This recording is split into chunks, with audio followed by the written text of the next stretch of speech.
नमस्कार दोस्तांनो, मी हेमंत देसाई ऑफिशियल या माझ्या यूट्यूब चॅनलमध्ये मनापासून स्वागत। आज आपल्याला बोलायचं आहे ते छगन भुजबळ यांच्याबद्दल। आपल्याला माहिती आहे की छगन भुजबळ यांनी शरद पवारांची साथ सोडून अजितदादांची साथ करणं पसंत केलं आणि त्यानंतर ते मंत्रिमंडळात सामील झाले, सरकारमध्ये सामील झाले आणि ज्या देवेंद्र फडणवीसांशी ओबीसी आरक्षणावरून, जातीयवादावरून, धर्मांधतेबद्दल ते सतत भांडायचे, टीका करायचे, त्या देवेंद्र फडणवीस यांचीच त्यांना आता तरफदारी करावी लागत आहे। महाशक्तीची लाचारी करावी लागते, महाशक्तीपुढे गुडघे टेकावे लागत आहेत। काय स्थिती झाली बघा। तुरुंगातून बाहेर पडल्यानंतर एक वेगळाच माणूस तयार होतो का? त्याचा स्वभाव बदलतो, त्याची शैली बदलते। पण भुजबळ साहेब हे मी तुम्हाला सांगतो की त्यांनी चित्रपटातही काम केलंय आणि मी तर म्हणतो की ते नटसम्राट आहेत। काय स्टाईलमध्ये बोलतात, मनात काय असेल ते माहिती नाही, पण ओठावर जे येतं त्यांचं ते वेगळंच येतं आणि अत्यंत नाट्यपूर्ण पद्धतीने एखाद्या सिनेमामधला एखादा नट बोलावा त्या पद्धतीने ते बोलतात आणि त्यांची कुठलीही सभा बघा, अतिशय उत्तम बोलतात, सुरेख बोलतात, आक्रमक बोलतात, पॉज घेतात एखादा नटाप्रमाणेच। पण नट जसा पडद्यावरती वेगळा असतो आणि खरा वेगळा असतो, त्याचप्रमाणे भुजबळांचा स्वभाव आहे किंवा भुजबळांचं व्यक्तिमत्व आहे। भुजबळांमध्ये अनेक गुण आहेत, त्याच्याशिवाय माणूस एवढा मोठा नेता होऊ शकणार नाही। पण एका टीव्ही चॅनेलला दिलेल्या मुलाखतीमध्ये भुजबळ ज्या पद्धतीने बोलले, जे बोलले, त्याचा समाचार घेणं आवश्यक आहे। पहिली गोष्ट अशी की भुजबळांनी त्यामध्ये संपूर्ण मुलाखतीमध्ये भाजपची तरफदारी केली, अजितदादांची तरफदारी केली आणि शरद पवारांवर ते या ना त्या प्रकारे शरद पवारांनी टीका केली, सौम्य भाषेमध्ये, नरम भाषेमध्ये। पण त्यांना जे काही बोलायचं होतं, त्यांच्या मनामध्ये जी आग होती ती बाहेर पडली आणि त्यांचा दुतोंडी स्वभाव, त्यांची ढोंगबाजी, त्यांच्या लबाड्या सुद्धा उघड पडल्या। मी तुम्हाला पहिल्यापासून सांगतो, थोडक्यात सांगतो, पण भुजबळ साहेब हे मनोहर जोशींच्या अगोदरपासून शिवसेनेमध्ये होते। पण नगरसेवक म्हणून पहिल्यांदा भुजबळांचा पराभव झाला। मनोहर जोशी पहिल्यांदा नगरसेवक झाले, सुधीर जोशी झाले, त्यानंतर भुजबळ साहेब नगरसेवक झाले, त्याच्या अगोदर जोशी साहेब झाले, जोशींचं नेतृत्व महापालिकेत एस्टॅब्लिश झालं आणि मनोहर जोशी हे आधी महापौर झाले। शिवसेनेमध्ये मनोहर जोशींच्या अगोदर येऊन सुद्धा मनोहर जोशी हे अधिक पुढे जात होते आणि मग भुजबळ साहेबांना महापौर पदाची संधी मिळाली। पण महानगरपालिकेमध्ये असताना, महानगरपालिकेमध्ये स्थायी समितीमध्ये कशा प्रकारच्या चर्चा होतात, काय व्यवहार होतात, काय कंत्राटं दिली जातात, हे आपल्याला माहिती आहे। आणि त्यावेळी भुजबळांप्रमाणेच अन्य लोक काय काय तिथे करत होते, कसे उपक्रमशील होते, याचं मी काही वर्णन करून तुम्हाला सांगत नाही। पण स्टँडिंग कमिटीला अंडरस्टँडिंग कमिटी म्हणतात आणि तिथे इतर अनेक नेत्यांप्रमाणेच भुजबळांचं कर्तृत्व हे अधिकाधिक उजळत गेलं, अधिक तळपत गेलं, हे मी तुम्हाला सांगतो। आता भुजबळ साहेब तिथे असतानाच, महापौर असतानाच, त्याचवेळी आमदार झाले 85 साली माझ्या आठवणीप्रमाणे, आणि 1990 मध्ये शिवसेनेला जास्त जागा मिळाल्या। अगदी सेना भाजपचं सरकार येण्यापासून थोडंसं कमी जागा मिळाल्या त्यांना। पण त्यावेळी बाळासाहेबांनी विरोधी पक्षनेतेपद हे मनोहर जोशींना दिलं आणि भुजबळ दुखावले गेले, भुजबळ खूप दुखावले गेले। आणि मग त्यांनी मंडलचं एक निमित्त झालं आणि मग मुख्य मुद्दा होता, तत्वाच्या पेक्षा मुख्य मुद्दा होता ते मनोहर जोशी पुढे गेले, मनोहर जोशी विरोधी पक्षनेते झाले। मी एवढं पक्षासाठी केलं, पण मनोहर जोशी मुख्यमंत्री झाले। मनोहर जोशींना बाळासाहेबांनी मुख्यमंत्रीपद का दिलं असेल आणि भुजबळांना का दिलं नसेल, याचाही आपण विचार केला पाहिजे। आता त्यानंतर बघा, सेना भाजपचं सरकार होतं आणि भुजबळांचा स्वभाव आक्रमक होता। भुजबळांच्या अगोदर मनोहर जोशी आणखीन एक पायरी पुढे गेले आणि 1995 मध्ये मुख्यमंत्री झाले. एक वेळ तर अशी होती की भुजबळ साहेब म्हणजे भुजबळांचा पराभव झाला होता विधानसभेमध्ये. हेही आपण लक्षात घेतलं पाहिजे. आणि अशा वेळी शरद पवारांनी त्यांना शिवसेनेमधनं काँग्रेसमध्ये आणलं. म्हणजे सुधाकर नाईक होते, पण शरद पवार हे सुद्धा त्यामध्ये मुख्य मोहरा होता, मुख्य त्यामध्ये होते. आणि शरद पवारांचा आशीर्वाद नसता तर भुजबळ एवढे मोठे झालेच नसते. शरद पवारांचं संपूर्ण मार्गदर्शन, सहाय्य आणि पूर्ण पाठिंबा त्यांना मिळाला हे त्यांनी लक्षात घेतलं पाहिजे. आणि कधी कधी ते उल्लेख करतात याचा, आजही करतात उल्लेख. पण उल्लेख करणं वेगळं आणि प्रत्यक्ष कृती काय केली त्याने. आज पूर्णपणे शरद पवारांच्या विरोधात सगळ्यात जास्त कोण बोलत असेल, सगळ्यात जास्त त्यांच्यावरती आरोप कोण करत असेल तर ते छगन भुजबळ करतात. म्हणजे भुजबळांना इतकं महत्त्व दिलं, त्यानंतर उपमुख्यमंत्री केलं, गृहमंत्री केलं, वेगवेगळी पदं दिली त्यांना. एवढंच नव्हे तर तुरुंगातून बाहेर आलेल्या भुजबळांना पुण्यामध्ये फुल्यांची पगडी घातली त्यांना. शरद पवारांनी त्यांचं कौतुक केलं. ते तुरुंगात असताना सुप्रियाताई मला आठवते की त्यांना भेटायला गेल्या होत्या. दर आठवड्याला भुजबळांचे कुटुंबीय शरद पवारांना भेटायचे. भुजबळ तुरुंगात होते. आणि त्यावेळी सुद्धा आपण लक्षात घेतलं पाहिजे, त्यावेळी स्वतः भुजबळांनी सांगितलंय की माझ्याकडनं, माझ्या कुटुंबियांकडनं काही कळलं नाही, एखाद्या आठवड्यात 10 दिवसात कोणाचा फोन नसेल, कोणी भेटलं नसेल तर भुजबळांची चौकशी करायला स्वतः शरद पवार फोन करत असत. एवढंच नव्हे तर बाहेर आल्यानंतर जेव्हा सरकार स्थापन केलं महाविकास आघाडी सरकारचं, तेव्हा पहिला शपथविधी करण्याचा बहुमान शिवाजी पार्कवर त्या सोहळ्याला मी हजर होतो. भुजबळांना दिला त्यांनी. एवढा मानसन्मान, एवढी पदं देऊन सुद्धा ओबीसींचा नेता म्हणून भुजबळ प्रोजेक्ट होऊ शकले ते शरद पवारांचा त्यांना पाठिंबा होता म्हणून. कारण शाहू फुले आंबेडकर हा वैचारिक वारसा शरद पवारांनी जपला होता. त्याचं एक उदाहरण म्हणून सुद्धा भुजबळांना पक्षामध्ये वाव दिला होता. म्हणजे ओबीसींचा एक नेता म्हणून सुद्धा त्यांना वाढायला म्हणून स्कोप देण्यात आला.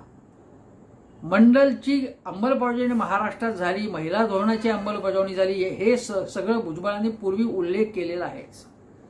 पण आता हे सगळं विसरलं जात आहे आणि भुजबळ त्यांच्यावर टीका करतात. आता बघा, एक पहिला मुद्दा असा जो मी एक फेसबुक पोस्ट लिहिली होती ती अशी की भुजबळ काय म्हणाले की जेव्हा काँग्रेसमधनं मतभेद होऊन शरद पवार काँग्रेसच्या बाहेर पडले तेव्हा फक्त मी त्यांच्याबरोबर मुख्य नेता, त्यांच्याबरोबर मीच होतो. प्रफुल्ल पटेल, जयंतराव वगैरे नंतर आले, मी प्रथम आलो, तेव्हा कोणीही नव्हतं. ठीक आहे, चांगली गोष्ट आहे, पण ही फॅक्च्युअल, ही वास्तव नाही आहे. कारण त्यावेळी 33 पैकी 16 खासदार हे शरद पवारांबरोबर आलेले होते. 16 खासदार, केवळ भुजबळ नव्हते. तेव्हा मीच फक्त होतो किंवा मीच मुख्य नेता त्यांच्याबरोबर होतो, हे खोटं आहे. दुसरी गोष्ट, मग तेव्हा जर तुम्ही पवारांची साथ केली आणि मग तुम्ही सत्तेत आलात, लोकशाही आघाडी सरकार स्थापन झालं. आता ज्या पवारांवर तुम्ही सातत्याने आरोप करताय की भाजपशी चर्चा करायला ते होते आणि आयत्या वेळी ते माघार घ्यायचे, आयत्या वेळी शब्द फिरवायचे, विश्वासघात करायचे, हे म्हणताय. पण 1998 साली ज्यावेळी वाजपेयींचं सरकार केंद्रामध्ये आलं त्यावेळी देखील, म्हणजे तुम्हाला आठवत असेल, त्यावेळी सोनिया गांधींशी मतभेद झाले होते पवारांचे. पण ते मतभेद आणि त्यामध्ये ती अंतर पडायला सुद्धा आणखीन एक कारण होतं, ते म्हणजे अर्जुन सिंग यांना शरद पवारांचं नेतृत्व किंवा त्यांना मिळणारी पदं हे सगळे खटकत होतं. त्यांना शरद पवार तिथे नको होते.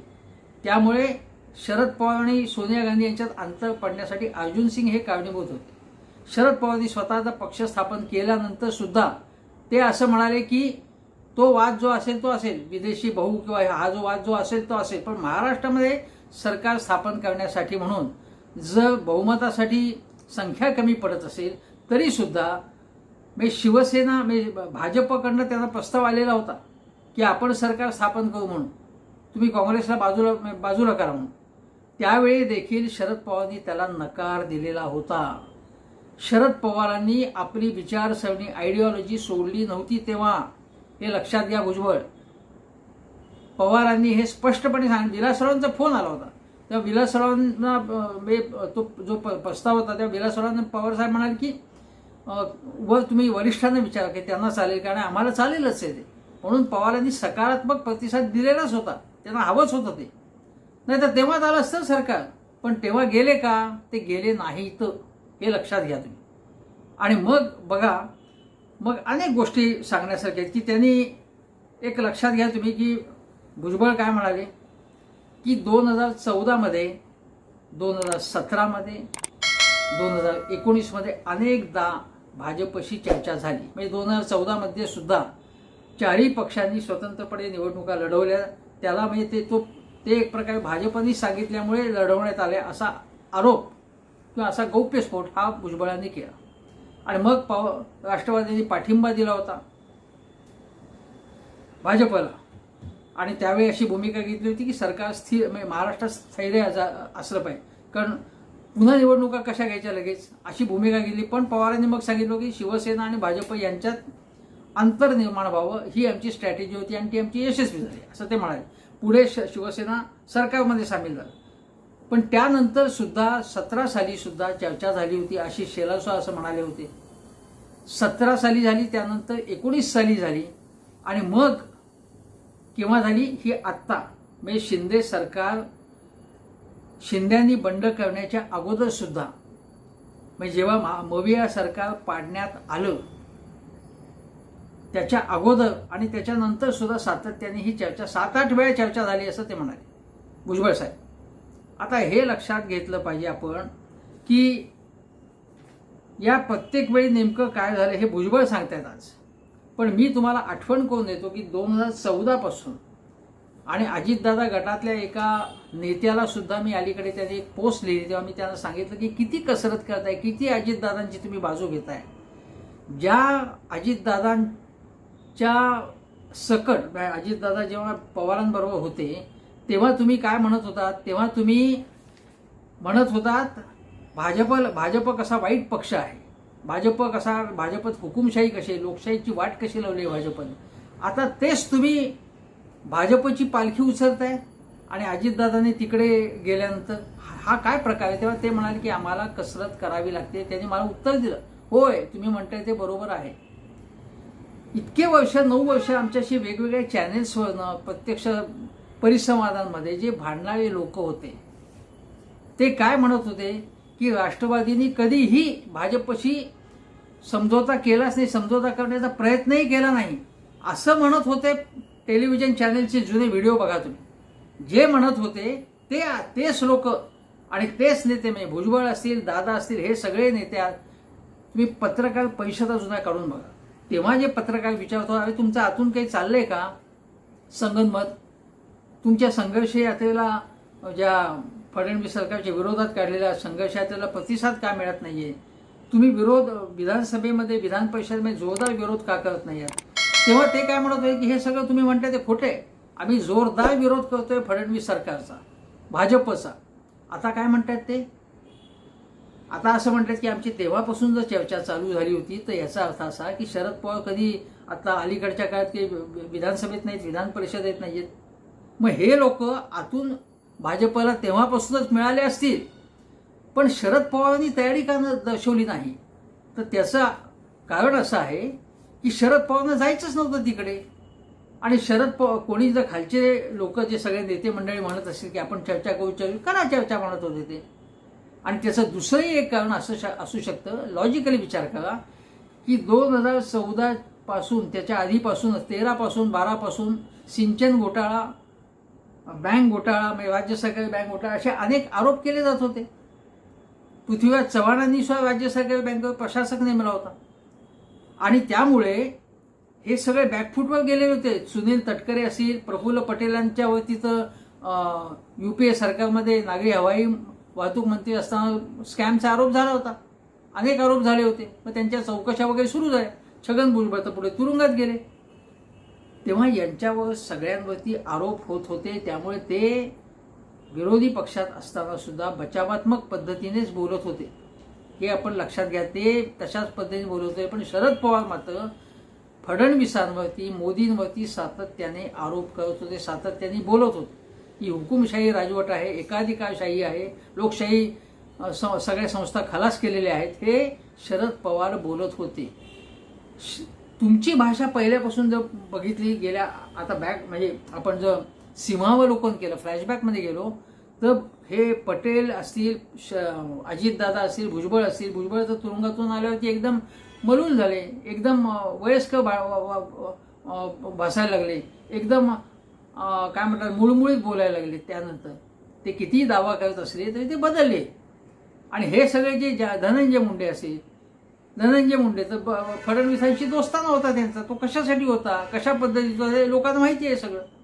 त्यामुळे तुम्हाला तिकडे जायचं होतं, पण पवार पहिल्यापासून, आणि पवारांना जायचं होतं तर गेले असते ते. आता ही गोष्ट. आता दुसरी गोष्ट अशी की बघा, मुलाखतीमध्ये भुजबळांना विचार की तुम्ही पवारांवरती एवढी टीका करताय, हे कसं काय?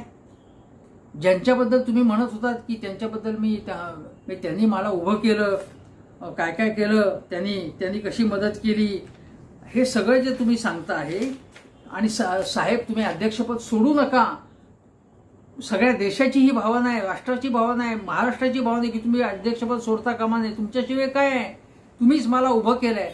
आणि मग आता तुम्ही म्हणताय की तेलगी घोटाळ्याबाबत तुम्ही पवारांवरती सुद्धा काही आरोप केले, पवारांवर निशाणा साधला, हे कसं काय? तर ते म्हणाले की येवल्याला येऊन पवारसाहेब बोलले. आता तुम्ही त्यांच्याशी पवारांशी गद्दारी केल्यानंतर तुमचं भजन गायचं का येवल्याला येऊन? आणि येवला हा तुमची सुभेदारी किंवा तुमचं स्वतंत्र राष्ट्र आहे का? कोणी येऊ शकत नाही तिथे तुमच्यावरती हल्ला करणार, कारण तुम्ही गद्दारी केलेली आहे पवारसाहेबांशी. हा भाग आहे. हे भुजबळ सांगणार नाहीत आणि कशाला सांगतील ते. आता बघा की भुजबळ म्हणाले की इतके आमदार गेले, आता सगळ्यांनी आता सह्या केल्या की आपण जाऊया बाबा भाजपवर आत्ता. आता इतके लोक गेले, मग मी कसा नाही म्हणणार? म्हणून मीही गेलो. आणि मग 1998 काय म्हटलं की मी एकटाच होतो. मग आता का गेला तुम्ही? मेंढरांच्या कळपाप्रमाणे काय, कळपाच्या बरोबर का गेलात? तुम्ही सांगायचं ना. मला हे मान्य नाही, शाहू फुले आंबेडकर ही माझी विचारसरणी, पण तुमची विचारसरणी होती का नव्हती असा प्रश्न निर्माण व्हावा अशी परिस्थिती आहे. मग तुम्ही का गेलात त्यांच्याबरोबर? हा प्रश्न विचारावा लागेल ना. म्हणजे आणि मग ते काय म्हणाले की 2019 सगळी चर्चा झाली होती भाजपबरोबर, सगळं ठरलेलं होतं. आणि मग काय झालं की शरद पवारांच्या बरोबर अजितदादा मीटिंगमध्ये होते, पण मग त्याच वेळी तुम्हाला आठवत असेल की एकीकडे खरगेंबरोबर चर्चा सुरू होती, मग काँग्रेसबरोबर चर्चा होती, शिवसेनेबरोबर चर्चा होती. आणि त्याच्या अगोदर हे मला आठवते की मी त्यावेळी टेलिव्हिजन एका चॅनलवरती चर्चेला होतो. शरद पवार हे मोदींना भेटायला गेले होते. हां, तर यांचा युक्तिवाद काय बघा. 2019ची गोष्ट. 2019ला मोदींची भेट घेऊन आल्यानंतर लगेच नाही, पण 2-4 दिवसांनी शरद पवार काय म्हणाले की मला मोदींनी ऑफर दिली की तुम्ही आमच्याबरोबर या, मग सुप्रियाताईंना मंत्रिमंडळात घेतो, अमुक तमुक असा प्रस्ताव होता. पण मी त्यांना हे शक्य नाही असं म्हटलं. भुजबळ साहेब काय म्हणतात की मला शक्य नाही म्हणाले, याचा अर्थ आधी ते शक्य आहे असं म्हणाले होते. असं कसं काय तुम्ही अर्थ काढू शकता? मला शक्य नाही आहे, शक्य नाही म्हणजे नाही आहे, म्हणजे मी आधी शक्य आहे असं म्हणालो, असा अर्थ कसा होतो त्याचा? भुजबळ साहेब ही लबाडी आहे तुमची, हा चुकीचा अर्थ तुम्ही काढताय. शरद पवारांनी ठामपणे सांगितलं होतं की आमचे विचार आणि तुमचे विचार जुळणार नाहीत, असं स्पष्टपणे सांगितलेलं होतं. हा भाग. आता दुसरं बघा, ते म्हणाले की 2019 मी मगाशी जे सांगितलं तुम्हाला की चर्चा झाली होती, आणि मग 3-4 दिवसासाठी अजितदादा देवेंद्र फडणवीसांबरोबर सरकार स्थापन केलं. तेव्हा काय झालं? तेव्हा का गेले अजितदादा? आणि भुजबळ म्हणाले की हे काही मला माहितीच नव्हतं काही काय चर्चा झाली वगैरे. आणि मग अजितदादांना परत आणलं, आणि अजितदादांच्याकडे भेटीला भुजबळ साहेब सुद्धा गेले होते, आणि त्यांना आम्ही परत आणलं, आणि त्यांच्याबरोबरच्या लोकांना जे काही गेले होते त्यांना परत आणलं. आता अजितदादा तिथे का गेले?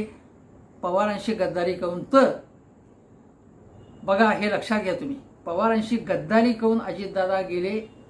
तेव्हा त्याचा युक्तिवाद काय केला? हा अगदी फडणवीसी युक्तिवाद आहे. मी फडणवीसांच्या भाषेतच भुजबळ बोलत आहे. ही लबाडी आहे, ही वैचारिक सुद्धा लबाडी आहे. की म्हणजे शब्द दिला होता की शब्द दिला म्हणून तो पाळायला पाहिजे, मग ते गेलं पाहिजे तिकडे. पण शब्द दिला होता असं शरद पवारांनी कधी सांगितलं नाही. हे फडणवीस सांगतायत की पवारांशी चर्चा झाली होती आणि पवारांनी सांगितलं की मी भाजपवर जाणार नाही, हे पवारांनी मोदींना सांगितलं होतं. पण फडणवीस म्हटलं की पवारांशी चर्चा झाली होती, याचा कुठलाही पुरावा त्यांनी सादर केलेला नाही. फडणवीस म्हणतात म्हणून आपण ते सत्य मानायचं. आता ते तिकडे गेले फडणवीसांबरोबर, तर माझं काय म्हणणं, मग फडणवीसांची किंवा मोदींची तरी तुम्ही निष्ठा बाळगावी. पण ते शरद पवारांनी सांगितल्याबरोबर ते इकडे आले. का आले इकडे? मग ती तुमची भाजपशी प्रतारणा नाही केली, ती भाजपशी गद्दारी नाही केली त्यांनी. म्हणजे शब्द दिला होता म्हणून ते तिकडे गेले अजितदादा. आणि मग शब्द दिला तिकडे गेले, मग तो शब्द फिरून परत इकडे काय आले, म्हणजे पवारांकडे अजितदादा. म्हणजे हा माणूस किती चंचल स्वभावाचा आहे, किती फ्लेक्झिबल आहे, किती तडजोडवादी आहे, त्याच्या विचारसरणीशी काहीही संबंध नाहीये. आणि त्यांच्याबरोबर जे जाणारे त्यांचाही विचारसरणीशी काही संबंध नाही. शाहू फुले आंबेडकर या सगळा बकवास आहे.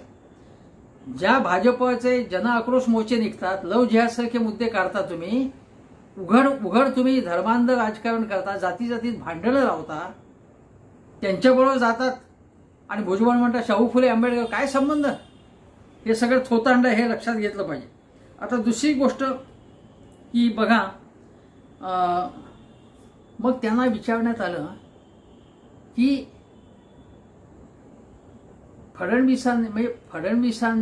फडणवीसांनी शब्द दिला आणि तो फिरवला असं उद्धव बाबा, तसं उद्धव ठाकरे म्हणतात.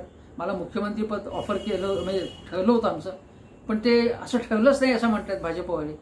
याच्याबद्दल तुमचं काय मत आहे? तर ते भुजबळ म्हणाले नाही, ते काय मला माहीत नाही, ते त्यांचा विषय येतो, माझा काही संबंध नाही.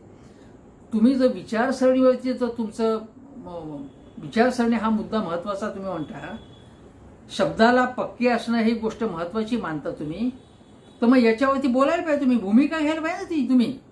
आणि तुम्ही जेव्हा महाविकास आघाडीमध्ये होतात तेव्हा तुम्ही कशा प्रकारे बोलत होतात हे जुने व्हिडिओ काढू का? भुजबळ साहेब, तुम्ही काय बोलत होतात भाजपबद्दल, शब्द फिरवण्याबद्दल, आणि आता काय बोलतायत? आता म्हणतात की मला नाही, आमचा काही संबंध नाही त्याशी. पण तेव्हा तुम्ही शिवसेनेची बाजू घेऊन भाजपवरती हल्ला चढवत होता, आणि आता भाजपची बाजू घेऊन तुम्ही पवारांवरती, शिवसेना सगळ्यांवरती हल्ला चढवतात. याला काय म्हणायचं? ही लबाडी नाही का? ही लबाडी आहे, शुद्ध गोष्ट, शुद्ध लबाडी आहे. नंतर ते म्हणाले की पहाटेचा शपथविधी हा म्हणजे पवारांनी विश्वासघात केला. मी विश्वासघात म्हणजे शब्द वापरणार नाही, पण त्यांना तेच म्हणायचं होतं भुजबळांना. तो धोका दिला पवारांनी भाजपला. म्हणजे भाजपच्या भाषेमध्ये अजितदादा बोलतायत किंवा प्रत्यक्षपणे सूचित करतायत, भुजबळ तेच बोलतायत. भाजपनी, महाशक्तीनी यांना पूर्णपणे अंकित करून ठेवलेलं आहे आता. नंतर दुसरी गोष्ट की बघा, ते म्हणतात की पूर्वी सुद्धा म्हणे मला काही विश्वासात घेतलं जात नव्हतं, असं एक प्रकारे ते म्हणाले भुजबळ साहेब. हां, की कुठल्याही चर्चामध्ये मी सहभागी नसायचो. कोण असायचं? मग प्रफुल्ल पटेल असायचे, अजितदादा असायचे, किंवा मग काही जयंत पाटील असतील, माझा काही त्याच्यामध्ये समावेश नव्हता. पण जेव्हा भाजपबरोबर जायचं असं अजितदादांनी मिटिंग घेतली, तेव्हा आम्ही म्हणे 10 जण पहिल्यांदा होतो, आणि मग माणसं जमली. म्हणजे त्यानंतर 54 पैकी 40-42 लोकांनी सह्या केल्या, किंवा जास्त लोकांनी सह्या केल्या. त्यावेळीच्या ज्या पहिले जे 10 होते त्यामध्ये मात्र भुजबळांना चर्चेमध्ये सामील करून घेतलं. म्हणजे जेव्हा तुम्हाला भाजपकडे जायचं आहे तेव्हा तुम्ही चर्चेमध्ये तुम्हाला सामील करून घ्यायचं, बाकीच्या वेळी मात्र मला काही माहीत नाही, या चर्चेमध्ये मी नसतो. आजही ते म्हणतायत की आजही अजितदादा गटामध्ये चर्चेमध्ये मुख्य कोण ठेवतं की सुनील तटकरे, अजितदादा आणि प्रफुल्ल पटेल. मी नसतो, पण मी बोलतो खूप. तुम्ही म्हणाल मी बोलतो खूप. बोलता तुम्ही पुष्कळच बोलता आणि चुकीचं बोलता. बरं, ते बाहेर आल्यानंतर तुरुंगातून काय म्हणाले की बचेंगे तो और भी लढेंगे. हे लढेंगे आहे, हे तुम्ही बचेंगे तो और भी लढेंगे हे तुम्ही ज्या राष्ट्रवादीच्या व्यासपीठावरनं बोललात, पवारांच्या समक्ष बोललात. आता पवारांशी लढताय तुम्ही, भाजपशी नाही. कुठे गेली तुमची विचारसरणी? हा सगळा भाग आहे. नंतर बघा, ते मनोज जरांगे पाटील यांच्यावरती बेफाम आरोप केले त्यांनी. त्यांच्यावरती काय आरोप केले की तुम्ही 100-150 एकर जमीन आता ते सभा घेत आहेत, ती काही जमीन खरेदी करत नाहीत, हे पैसे कुठून आले? मग त्यांना विचारण्यात आलं, म्हणजे अंकुश काकडे वगैरे उत्तर दिलं त्याला. राष्ट्रवादीचे पवारांचे सहकारी, निष्ठावंत सहकारी आहेत ते. अंकुश काकड्यांनी सांगितलं, मग तुमच्या जे सत्कार सभा नाशकात झाल्या त्याचा पैसा आला कुठून? आता छगन भुजबळांनी इतरांकडचा पैसा कुठून आला असं विचारावं, हा एक मोठा विनोद आहे. कारण भुजबळांवरती भ्रष्टाचाराचे गंभीर आरोप होते आणि हे आरोप होते, ते जेलमध्ये जाऊन आले आणि पुन्हा चंद्रकांत दादांनी त्यांना दम दिला होता की जास्त बडबड करू नका. जेव्हा ते मविया आघाडीत भुजबळ साहेब होते तेव्हा चंद्रकांत दादा काय म्हणाले होते आठवा तुम्ही, की जास्त बडबड करू नका, अजून तुमच्यावरती काही केसेस आहेत. आता ते केसेस सगळ्या बाजूला झाल्या. म्हणजे केवळ तुरुंगवास किंवा चौकशा टाळाव्यात म्हणूनच भुजबळ साहेब तिकडे गेलेले. अजितदादा, तटकरे, प्रफुल्ल पटेल, धनंजय मुंडे सगळे त्या बाजूला गेले, केवळ आणि केवळ ईडीच्या जाचापासून मुक्ती हवी म्हणून. या मंडळींचा विचारसरणीशी काहीही संबंध नाही. त्यांना फक्त आणि फक्त सत्ता हवी आहे. अनेकांना फक्त आणि फक्त पैसा हवा आहे, कंत्राटं हवी आहेत. काहीही शाहू फुले, आंबेडकर, प्रबोधनकार वगैरे काहीही संबंध नाही. ही भाषा बोलून लोकांची फसवणूक केली जाते, तेव्हा त्यांच्या शब्दावरती काहीही विश्वास ठेवण्याचं कारण नाही. दुसरी गोष्ट, आता सगळ्यात महत्त्वाचा मुद्दा, सुप्रियाताई सुळे यांनी भुजबळांच्या प्रत्येक गोष्टीला खणखणीत उत्तर दिलं पत्रकार परिषदेमध्ये. आता सांग, ते 3-4 मुद्दे सांगतो. सुप्रियाताई काय म्हणाल्या? पहाटेचा आणि 2 जुलैचा म्हणजे आत्ताचा जो शपथविधी झाला तो शरद पवारांना अंधारात ठेवून झाला, हे छगन भुजबळांनी त्या टेलिव्हिजन चॅनलला दिलेल्या मुलाखतीमध्ये, 1 तासाच्या मुलाखतीमध्ये त्यांनी अप्रत्यक्षपणे किंवा प्रत्यक्षपणे कबूल केलं. सुप्रियाताई म्हणाले कबूल केलं. म्हणजे पवार साहेबांना त्याची कल्पनाच नव्हती, अंधारात ठेवलं होतं. पक्षाच्या अध्यक्षालाच अंधारात ठेवून या गोष्टी झाल्या.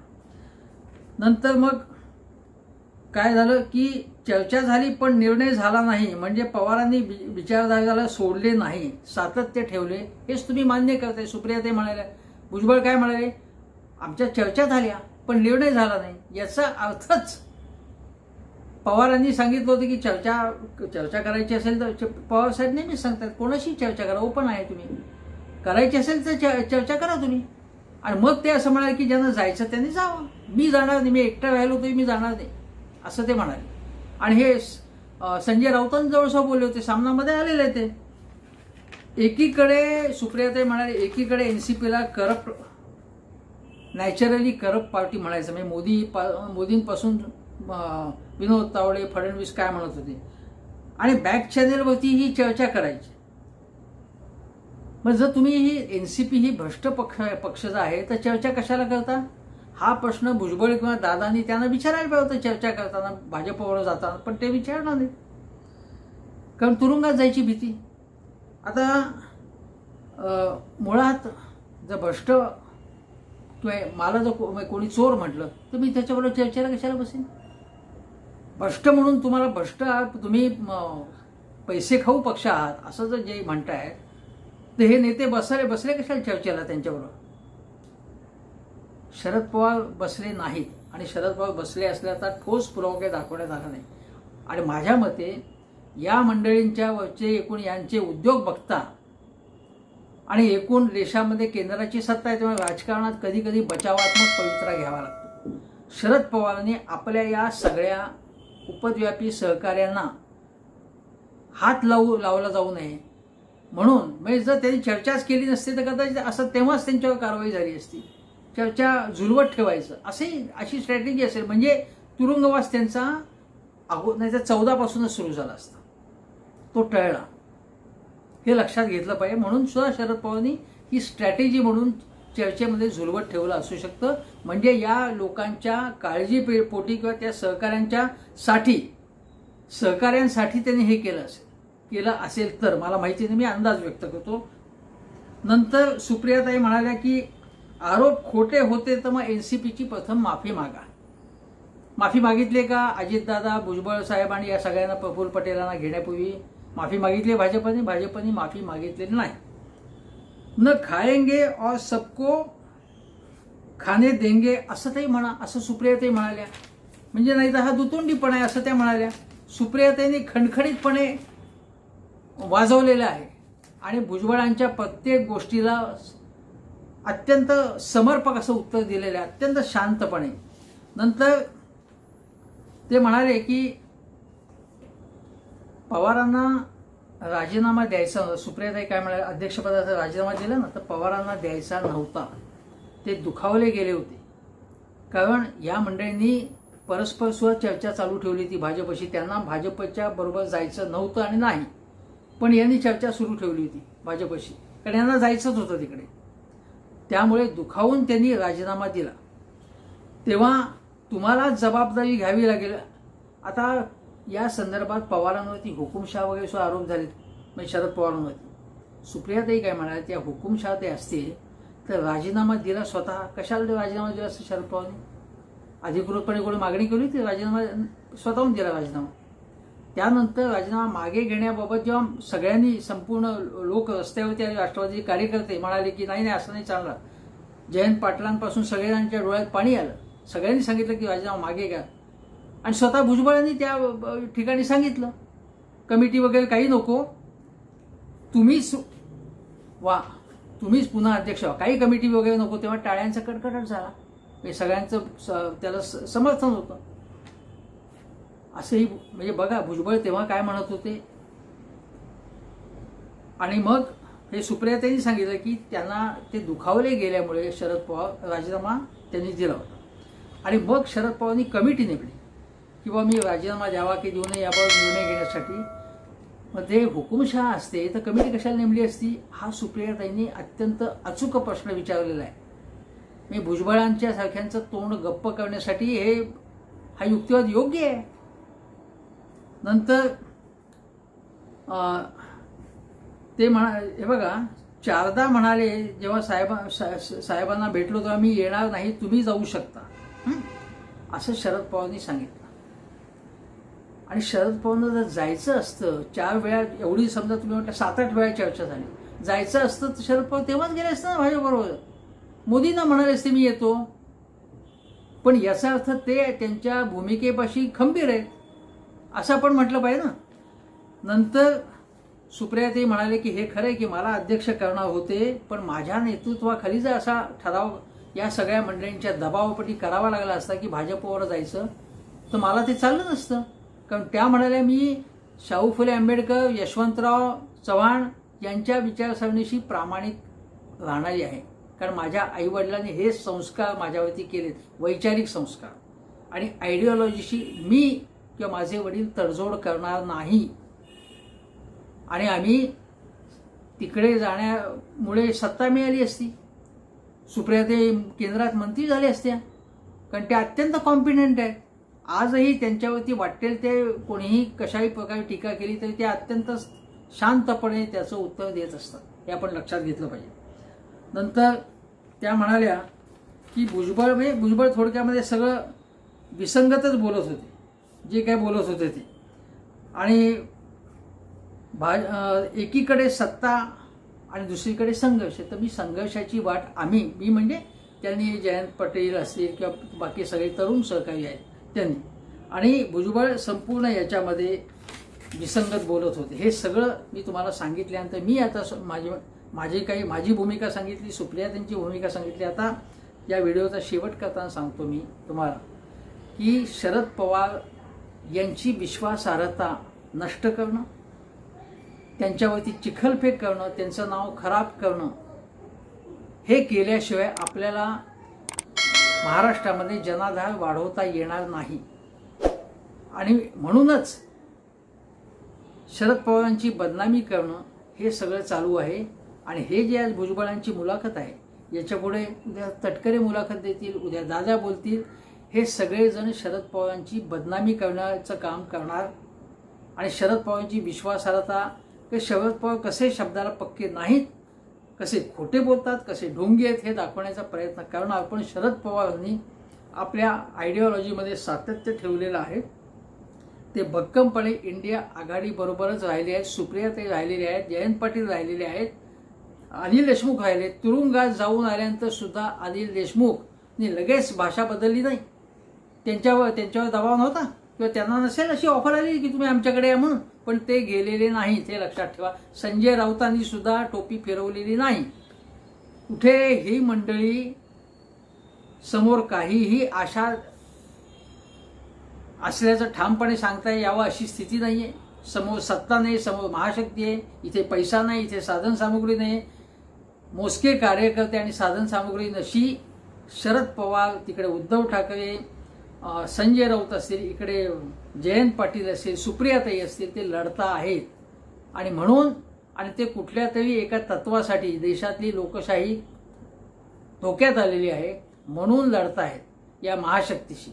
म्हणून एकीकडे भुजबळांच्या लबाड्या आणि एकीकडे आयडिओलॉजीशी प्रामाणिक राहणारे शरद पवार आणि त्यांचे सहकारी, त्यांच्या कन्या सुप्रियाताई. लोक हो, विचार करा. या नटसम्राट भुजबळांच्या लबाड्यांमुळे प्रभावित होऊ नका असं मी तुम्हाला स्पष्ट सांगतो. ही लबाडीच आहे, हा ढोंगीपणा आहे. आणि हा ढोंगीपणाचा बुरखा उघड करण्याचं काम मी कर्तव्य म्हणून करतोय. भुजबळांशी किंवा कोणाशी माझी वैयक्तिक कोणाशी दुश्मनी नाही, पण हे मी नीट बघतो आहे आणि तुमच्यापुढे ठेवतोय. तुम्हाला हे पटते की नाही हे तुम्ही सांगा. सुसंस्कृतपणे व्यक्त व्हा. आणि मुख्य म्हणजे हेमंत देसाई ऑफिशियल हा चॅनल सबस्क्राईब करा. शेजारचं बेल आयकनचं बटन दाबा. लवकरच पुन्हा भेटू. नमस्कार.